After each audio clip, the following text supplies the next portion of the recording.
Hello, official exam point में आपका स्वागत है। आज हम तीसरी वीडियो लेके आए हैं। तो कल हमने स्वरों का वर्गीकरण के बारे में पढ़ा था। आज उसी टॉपिक को हम आगे बढ़ाएंगे।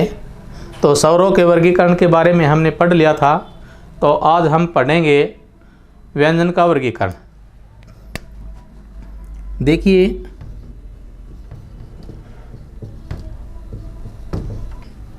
व्यंजनों का वर्गीकरण।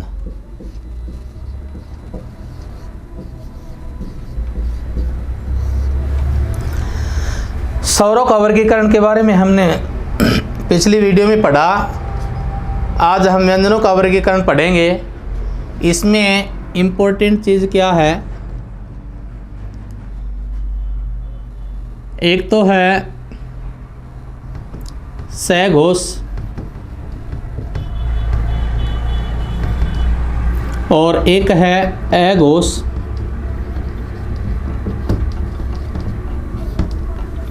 एक है अल्पप्राण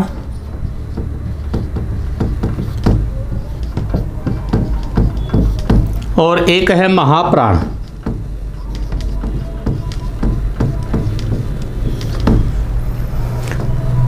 देखिए, व्यंजनों के वर्गीकरण में मैंने ये चार बातें लिखी हैं आपके सामने। सघोष का उल्टा होता है अघोष, अल्पप्राण का उल्टा होता है महाप्राण। तो सघोष जो होता है, घोष के आधार पर व्यंजन के भेद, घोष, नाद या गूंज के आधार पर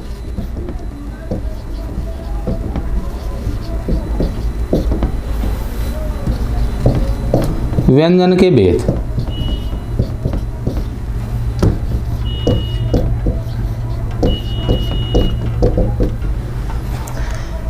कितने होते हैं? दो। कौन कौन से हैं? एक तो है सघोष और एक है अघोष। उसी प्रकार मैं कहूँ, प्राण के आधार पर, श्वास के आधार पर, वायु के आधार पर,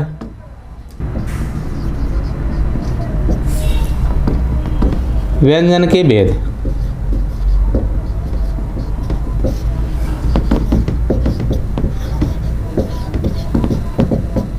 कितने हैं? दो कौन कौन से हैं? एक अल्पप्राण और एक महाप्राण। देखिए, ये है व्यंजनों के वर्गीकरण के आधार पर। घोष कह दे, नाद कह दे, गूंज कह दे, इनके आधार पर व्यंजन के कितने भेद हैं? दो। एक है सघोष, एक है अघोष। सघोष का ही दूसरा नाम क्या है? घोष। सघोष का ही दूसरा नाम क्या है? घोष। घोष कह दे या सघोष कह दे। फिर प्राण, श्वास, वायु के आधार पर भी व्यंजन के कितने भेद हैं? दो। अल्पप्राण और महाप्राण। मैं चारों को एक ही चीज़ से याद कराऊंगा। आप सिर्फ अघोष जो चीज़ें बताऊं उसी को याद कर लेना। इससे क्या है, चारों चीज़ याद हो जाएंगी। सघोष के बारे में पता लग जाएगा, अघोष के बारे में पता लग जाएगा, अल्पप्राण के बारे में पता लग जाएगा और महाप्राण के बारे में पता लग जाएगा। तो अघोष में मैं आपको बताना चाहता हूँ क्या क्या चीज़ याद रखनी है। एक तो याद रखना है एक याद रखना है दो। एक तो एक और एक है दो।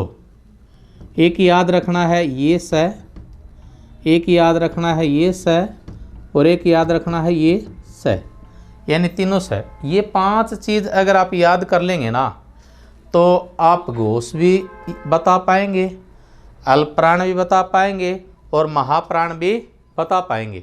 तो ये पांच चीज़ें क्या हैं? तो तीन तो स आप सभी जानते हैं कि तीन स है, लेकिन एक और दो का मतलब मैं आपको समझाता हूँ कि वर्ग की संख्या कितनी है? 5। पहला वर्ग कौन सा है? क वर्ग। क वर्ग का पहला कौन सा है? क, और दूसरा कौन सा है? ख। एक दो का मतलब ये। दूसरा वर्ग है च वर्ग, उसका पहला है च और दूसरा है छ। तीसरा है ट वर्ग, उसका पहला है ट और दूसरा है ठ। तीसरा है त वर्ग, चौथा, उसका पहला तय और दूसरा थ, और पांचवा वर्ग है पै वर्ग, उसका पहला पै और दूसरा है। 1 2 का मतलब है ये, 1 2 का मतलब है ये हैं सभी अघोष। अगर अघोष याद हो जाएंगे तो जो शेष है वो क्या हो जाएगा, अघोष। ये सभी को आते हैं शब्दकोश के अनुसार, जो स्वर है व्यंजन है आपको सभी को आते हैं। ठीक है, 1 2 तीनों स, इनको छोड़कर बाकी जो बच गए वो किस में आ गए, सघोष में आ गए। 1 2 तो काउंटिंग यह हो गई, तो वर्ग में 5 तक होती है, 1 2 3 4 5। 1 2 यहाँ आ गई तो कौन सा बच गया, 3 4 और 5। कौन सा बच गया, 3 4 और 5। फिर क्या बच जाता है, य र ल और व। कौन से बच जाते हैं, य र ल और व। उसके बाद क्या बच जाते हैं, सभी स्वर, सभी स्वर, सभी स्वर। ये क्या हो जाते हैं, सघोष। 3 4 5, 3 4 5 का मतलब है कि किसी भी वर्ग का तीसरा वर्ण, कै वर्ग का तीसरा है ग, चौथा है ग और पांचवा है अंग। 3 4 5 का मतलब है ये। च वर्ग का तीसरा कौन सा है, तीसरा ज, चौथा ज और पांचवा ये, पांचवा ये। तो च वर्ग के 3 4 5 का मतलब है ये। ट वर्ग का तीसरा क्या है, ड, चौथा क्या है ढ और पांचवा क्या है न। त वर्ग का तीसरा क्या है, द, चौथा क्या है ध और पांचवा क्या है न। प वर्ग का तीसरा क्या है, ब, चौथा क्या है भ और पांचवा क्या है म। तो 3 4 5 का मतलब है ये, 3 4 5 का मतलब है ये।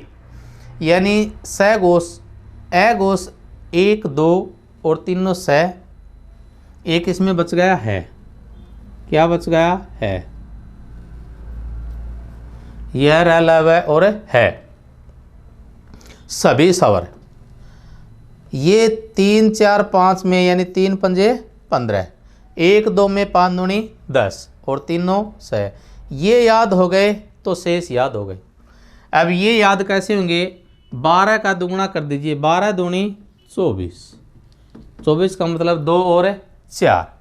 उनको इधर उठा लीजिए, तीनों स को, स और एक और शामिल कर दें, और किसको शामिल कर दें, है को शामिल कर दें।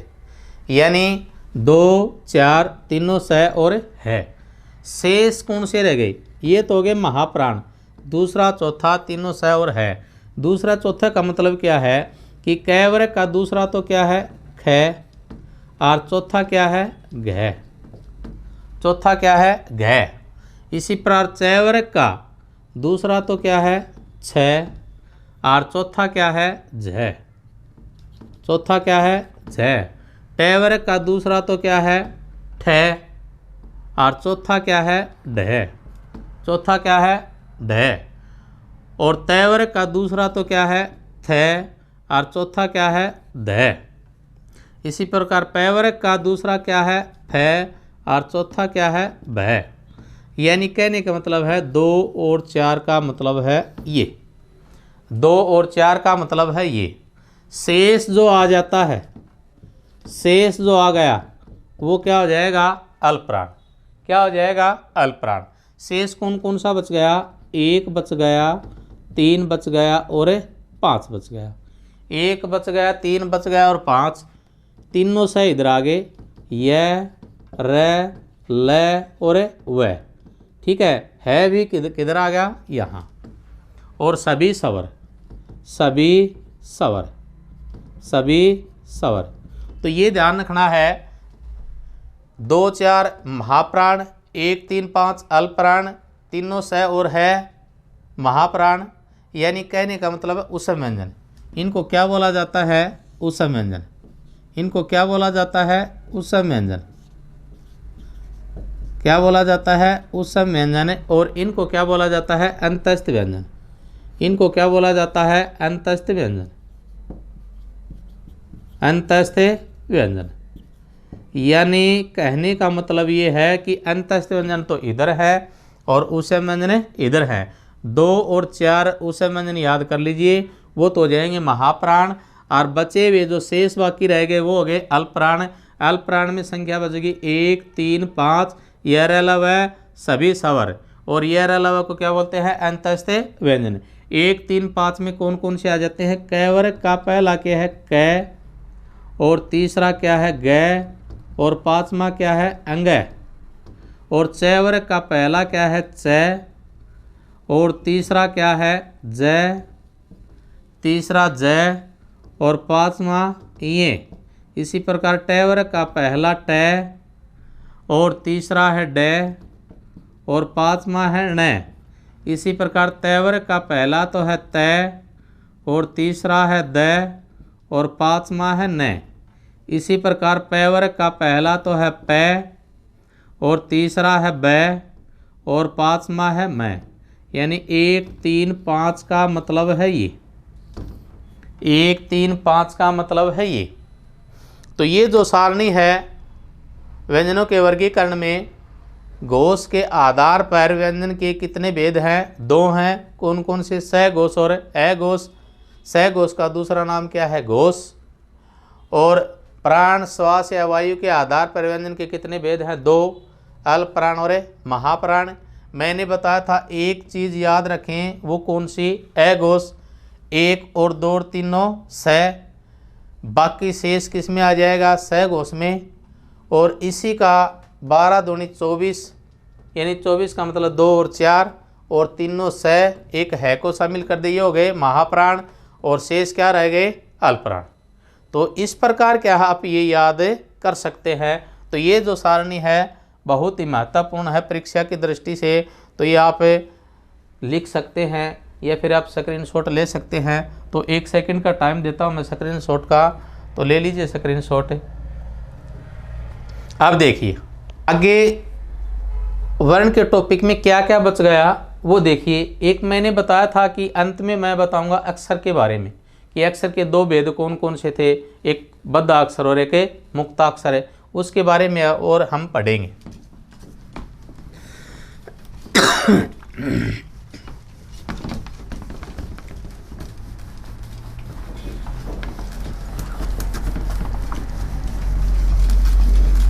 तो ये था आपका वर्ण का टॉपिक। तो वर्ण के टॉपिक में मैंने अक्षर के बारे में बताया था तुम्हें कि अक्षर के कितने भेद होते हैं। तो अक्षर के कितने भेद हैं, तो ये देखिए अक्षर के भेद हैं 2। अक्षर के कितने भेद हैं? 2 कौन कौन से हैं? एक तो है बद्धाक्षर, एक तो है बद्धाक्षर, और दूसरा है मुक्ताक्षर। दूसरा है मुक्ताक्षर। एक है बद्धाक्षर और एक है मुक्ताक्षर। बद्धाक्षर ये देखिए, मैं थोड़ा सा के ये फिर दोबारा ध्यान दीजिए। जैसे मैंने लिख दिया जगत, जैसे मैंने लिख दिया जगत, और जैसे मैंने लिख दिया महत, जैसे मैंने लिख दिया जगत और मैंने लिख दिया महत। यानी शब्द का जो अंत है वो किससे होना चाहिए? व्यंजन से। देखिए शब्द का जो अंत है किससे होना चाहिए? व्यंजन से। शब्द का अंत, शब्द का अंत व्यंजन से होना चाहिए, व्यंजन से होना चाहिए। शब्द का अंत व्यंजन से होना चाहिए। और मुक्ताक्षर में जैसे मैंने लिख दिया कमल, मैंने लिख दिया महाराज, या मैंने लिख दिया मैत्री, या मैंने लिख दिया रसोई घर, कुछ भी लिखिए। यानी कहने का मतलब है शब्द का अंत शब्द का अंत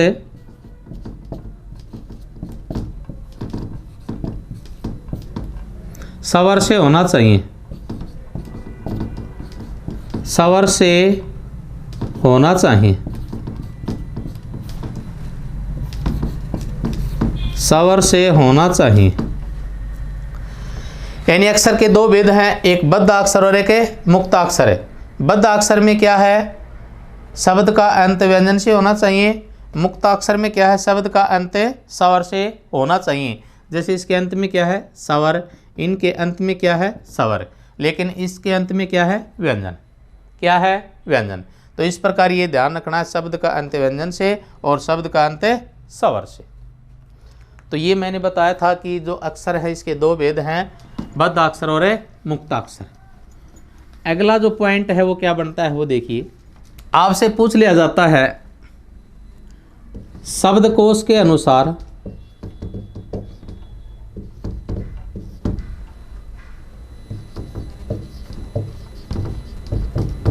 शब्दकोश के अनुसार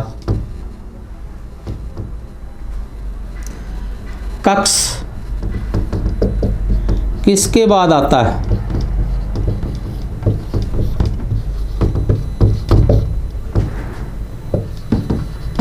किसके बाद आता है? ऑप्शन पहला मैं रखूंगा त्रय, दूसरा ऑप्शन रखूंगा है, तीसरा ऑप्शन रखूंगा कै, और चौथा ऑप्शन रखूंगा मैं ए। शब्दकोश के अनुसार कक्ष किसके बाद आता है, तो ये हमें ध्यान रखना है। तो शब्दकोश के अनुसार देखिए, मैंने तुम्हें ये बताया था कि हम पढ़ना चाहें कै ख ग घ अंग च छ ज झ इ ट ठ ड ढ न त थ द ध न प फ ब भ म य र ल व स स स है, फिर आ जाता है कक्ष। तो हम उस प्रकार नहीं चलेंगे, उस प्रकार हमारा क्या हो जाएगा, गलत हो जाएगा। कक्ष का जब हम देखते हैं किससे संयोग है, तो क प्लस में स। तो ध्यान रखना है, कक्ष का जब से हमने क्या है तो संयोग देखा तो क प्लस में स, यानी इसका विच्छेद करते तो क्या आता है, क। तो ध्यान रखना है, इस प्रकार कभी भी प्रश्न आ जाए कि कक्ष किसके बाद आता है, तो हमारा राइट आंसर क्या हो जाएगा, क के बाद। राइट आंसर क्या हो जाएगा, क के बाद। उसी प्रकार इसकी जगह अगर मैं रख देता हूँ कि त्रय किसके बाद आता है, तो त्रय का भी क्या है, हम अगर देखते हैं किस किस से मिलकर बना है, तो त्रय बना है तय प्लस में र, तय प्लस में र। तो इसी प्रकार इसमें जैसे आंसर हो जाएगा, अगर आपसे पूछा जाए, एक ऑप्शन रख दिया जाएगा कक्ष से और एक ऑप्शन रख दिया जाएगा तय, और पूछ लिया जाए त्रय किसके बाद आता है, तो फिर हमें ध्यान रखना है कि त्रय किसके बाद आता है, तय के बाद आता है। किसके बाद आता है, तय के बाद। इसी प्रकार फिर प्रश्न पूछ लिया जाए कि जय किसके बाद आता है, जय किसके बाद आता है, तो फिर क्या है, उसी प्रकार हम देखेंगे कि किन किन से मिलकर बना है ये। तो जय प्लस में ये, तो पहले क्या है, जय। तो इसी प्रकार अगर आपको प्रश्न मिले तो हम कौन सा आंसर बता देंगे, यह जय किसके बाद आता है, जय के बाद। इसी प्रकार इसमें भी एक प्रश्न बनता है कि श्रय है किसके बाद आता है, तो स प्लस में र, तो इस स के बाद क्या है, श्रय आता है। तो ध्यान रखना, शब्दकोश के अनुसार त्रय किसके बाद आता है, तो तय के बाद आता है। शब्दकोश, ये ध्यान रखना है, शब्दकोश। तो यहाँ स आएगा, ये दूसरा स लगा दिया था मैंने, ध्यान रखना है ये। तो शब्दकोश के अनुसार त्रय किसके बाद आता है, कक्ष किसके बाद आता है, जय किसके बाद आता है, श्रय किसके बाद आता है। तो ये विशेषकर ध्यान रखना है, इनका जो भी क्या है संयोग है, किस किस से मिलकर बने हैं, तो पहले वाला जो है वही क्या हो जाएगा, उत्तर। तो एग्जाम की दृष्टि से क्या है, ये भी एक प्रश्न बन जाता है। फिर एक प्रश्न और बनता है, शब्दकोश के अनुसार, शब्दकोश के अनुसार शब्दकोश के अनुसार सबसे अंतिम पंक्ति किसकी है। सबसे अंतिम पंक्ति किसकी है?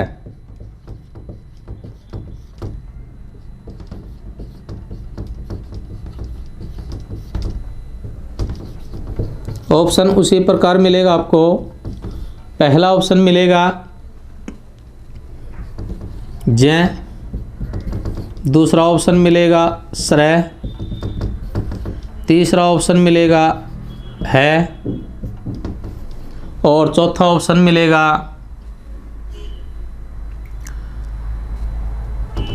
है। एक प्रश्न ये बनता है कि शब्दकोश के अनुसार सबसे अंतिम पंक्ति किसकी होती है? तो सबसे अंतिम पंक्ति किसकी होती है? न तो इसकी होती है न इसकी होती है। सबसे अंतिम पंक्ति किसकी होती है? की होती है। सबसे अंतिम पंक्ति किसकी होती है की। ये है संयुक्त व्यंजन। संयुक्त व्यंजन, ध्यान दीजिए, ये है संयुक्त व्यंजन और संयुक्त व्यंजन की संख्या 4 थी। कौन सी? कक्ष, त्रय, जय, श्रेय। ठीक है, ये संयुक्त व्यंजन है, इनकी संख्या 4 है। तो मैंने अब थोड़ी देर पहले बताया था, पहले वाले प्रश्न में ये क के बाद आता है क प्लस है, और ये तय के बाद आता है तय प्लस में रह, और ये जय के बाद आता है जय प्लस में ये, और ये स के बाद आता है स प्लस में रह। तो ये ध्यान रखना है, इसकी पंक्ति तो इसके बाद है इसमें, यानी इसकी पंक्ति देखेंगे तो क वाली लाइन में जाएंगे, त्रय की पंक्ति देखेंगे तो तय वाली लाइन में जाएंगे, और जय की पंक्ति देखेंगे तो जय वाली लाइन में जाएंगे, और सरय की पंक्ति देखेंगे तो सय वाली लाइन में जाएंगे। जैसे मैं लिख देता हूँ क्षमा, और क्षमा का हमें अर्थ ढूंढना है, क्षमा का हमें अर्थ ढूंढना है। तो ये ध्यान रखना है, क्षमा का अर्थ ढूंढना है। तो फिर हम क वाली पंक्ति में जाएंगे। कौन सी पंक्ति में जाएंगे? क वाली पंक्ति में जाएंगे।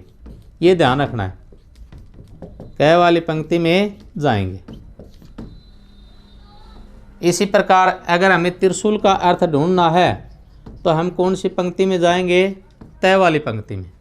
कौन सी पंक्ति में जाएंगे? तय वाली पंक्ति में। इसीलिए हमें ज्ञान का अर्थ ढूंढना है तो हम जय वाली पंक्ति में जाएंगे।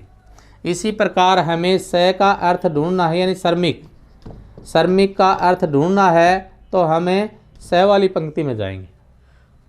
इनकी तो पंक्ति अलग हैं, यानी दूसरे के ऊपर डिपेंड है, लेकिन शब्दकोश के अनुसार सबसे अंतिम पंक्ति किसकी है? तो सबसे अंतिम पंक्ति है की। अगला पॉइंट देखिए क्या बनता है। ये मुख्य मुख्य पॉइंट हैं, यही प्रश्न बन जाता है। शब्दकोश के अनुसार, शब्दकोश के अनुसार सबसे पहली पंक्ति किसकी है? सबसे पहली पंक्ति किसकी है?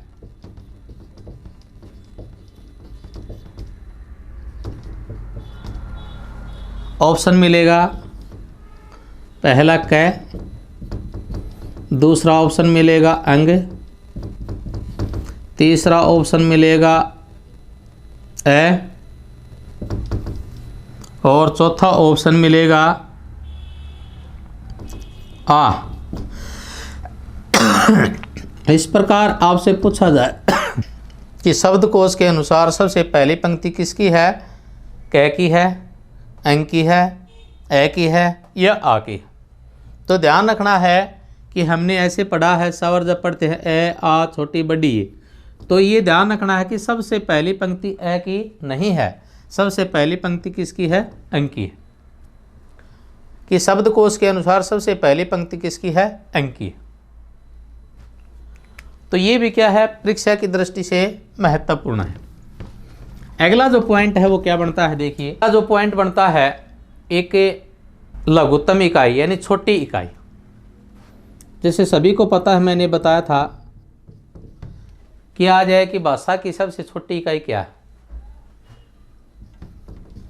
भाषा की सबसे छोटी इकाई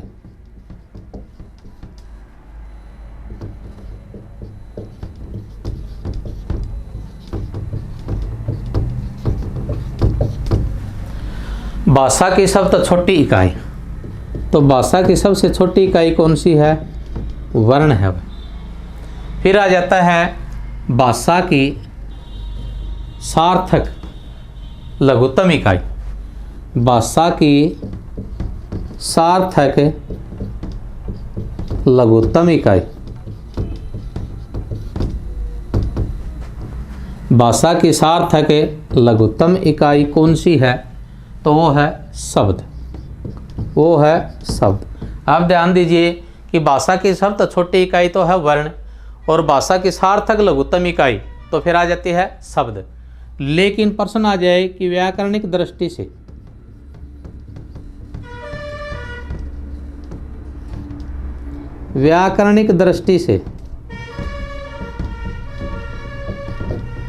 भाषा की सबसे छोटी इकाई, क्या बताया है कि व्याकरणिक दृष्टि से भाषा की सबसे छोटी इकाई। तो व्याकरणिक दृष्टि से भाषा की सबसे छोटी इकाई पूछ ली जाए तो क्या कहलाएगी? पद। क्या कहलाएगी? पद। देखिए, भाषा की सबसे छोटी इकाई तो कौन सी हो गई? वर्ण। और भाषा की सार्थक लघुत्तम इकाई कौन सी हो जाएगी? शब्द। लेकिन व्याकरणिक दृष्टि से भाषा की सबसे छोटी इकाई कौन सी हो जाएगी? पद। देखिए, एक प्रश्न और बन जाता है कि पूर्ण अर्थ की दृष्टि से भाषा की सबसे छोटी इकाई, सबसे छोटी इकाई। पूर्ण अर्थ की दृष्टि से भाषा की सबसे छोटी इकाई कौन सी है? वाक्य। ये देखिए, छोटी इकाई में कितने प्रश्न बनते हैं? आपने शायद न पढ़ा हो तो आज पढ़ लीजिए और अपनी कॉपी में नोट कर लीजिए। ये चीज़ें क्या है, हर जगह नहीं मिलने वाली। ऐसी ऐसी चीज़ें हैं, या हम ऐसे ऐसे जो पॉइंट हैं वो एग्जामिनर के तौर के ऊपर, एग्जामिनेशन के तौर के ऊपर उनको हम यहाँ रखेंगे और आप ढूंढते हैं, आपको नहीं मिलते, लेकिन यहाँ हमारी वीडियो के अंदर वो चीज़ें आपको मिलेंगी। देखिए एक बार, ये भाषा की सबसे छोटी इकाई तो है वर्ण, और भाषा की सार्थक लघुत्तम इकाई जो अर्थ सहित हो। तो अर्थ सहित तो क्या है? शब्द।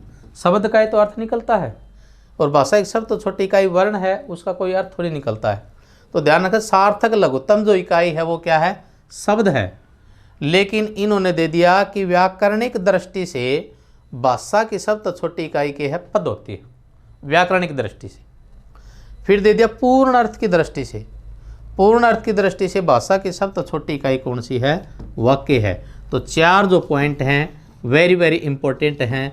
चार पॉइंट कौन कौन से हैं? एक तो है वर्ण, एक है शब्द, एक है पद, और एक है वाक्य। अगले जो पॉइंट क्या बच गए वो देखिए, उसके बाद क्या है, वर्ण का टॉपिक कंप्लीट हो जाएगा। तो आगे क्या क्या टॉपिक बचता है वो देखिए। तो चार पॉइंट और हैं जो अच्छे पॉइंट है।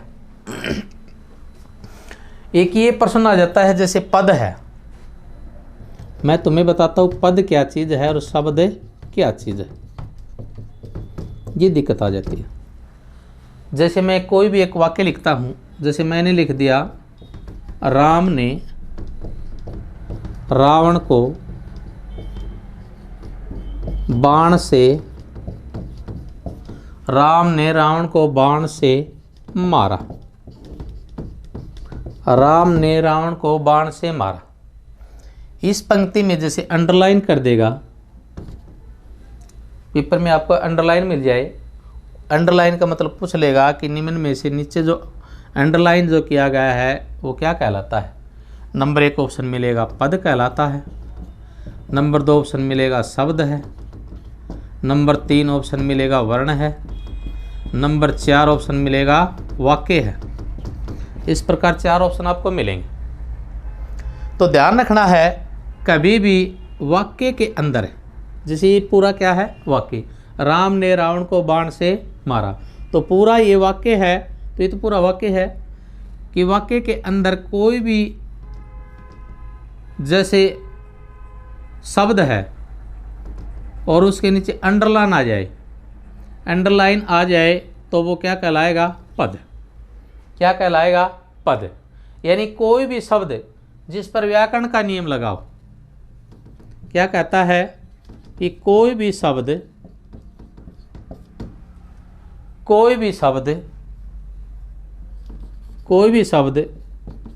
जिस पर व्याकरण का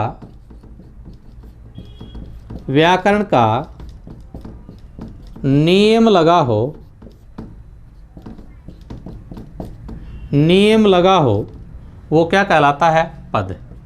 वो क्या कहलाता है? पद। यानी कोई भी शब्द जिस पर व्याकरण का नियम लगा हो वो क्या कहलाता है? पद। यानी कहने का मतलब है कोई भी शब्द जो विभक्ति चिन्ह के साथ वाक्य में प्रयोग हो वो क्या कहलाता है? पद। देखिए दो रूप में बता सकते हैं कि कोई भी शब्द जिस पर व्याकरण का नियम लगा हो वो क्या कहलाएगा? पद। लेकिन एक और बताता हूँ मैं, कोई भी शब्द जो वाक्य में विभक्ति चिन्ह के साथ हो वो क्या कहलाता है? पद। यानी कोई भी शब्द वाक्य में विभक्ति चिन्ह के साथ प्रयुक्त हो या हो तो वो क्या कहलाता है? पद। या कोई भी शब्द जिस पर व्याकरण का नियम लगा हो, तो किसका नियम लगा हुआ है? ये व्याकरण का। किसका नियम लगा हुआ है? व्याकरण का। तो ध्यान रख लेना है कि इस प्रकार जैसे हमने अंडरलाइन कर दिया है तो ये क्या कहलाएगा? पद कहलाएगा। तो इसमें किसके ऊपर टिक करेंगे? हमें पद के ऊपर।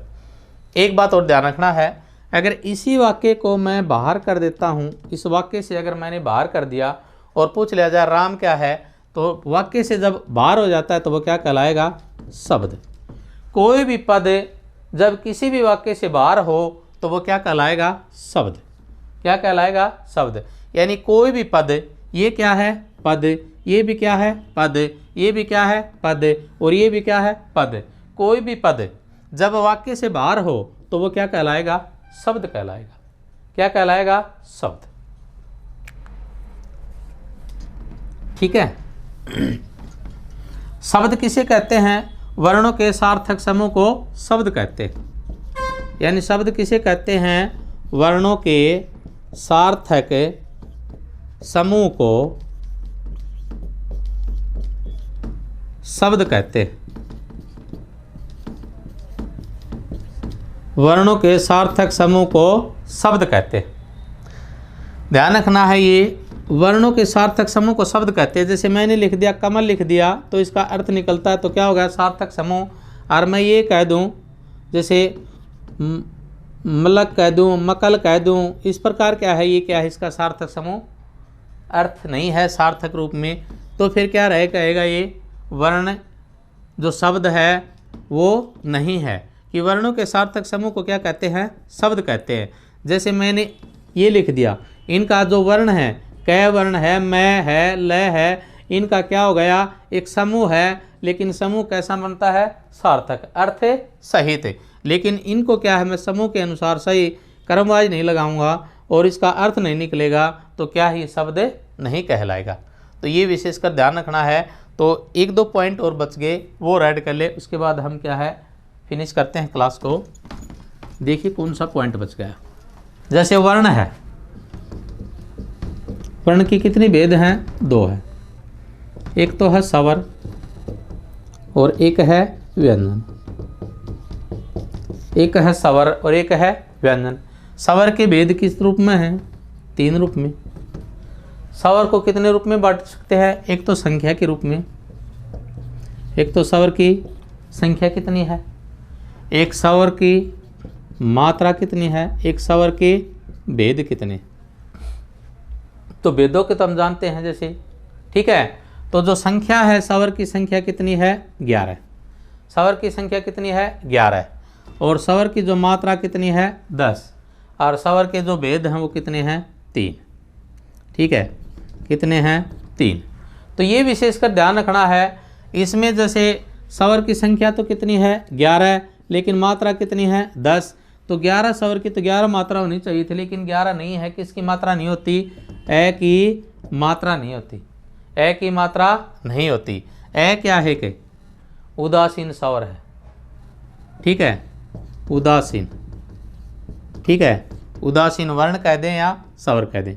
ठीक है, तो उदासीन है ये। उदासीन का मतलब इसके पास कोई मात्रा नहीं है, इसलिए क्या हो जाएगा, ये उदास हो जाएगा। इसी प्रकार जब व्यंजन को हम डालते हैं तो मूल संख्या, व्यंजन की जो मूल संख्या है वो कितनी है, फिर है कुल संख्या कितनी है, फिर व्यंजन की कुल संख्या कितनी है, ये चीज़ जानेंगे हम।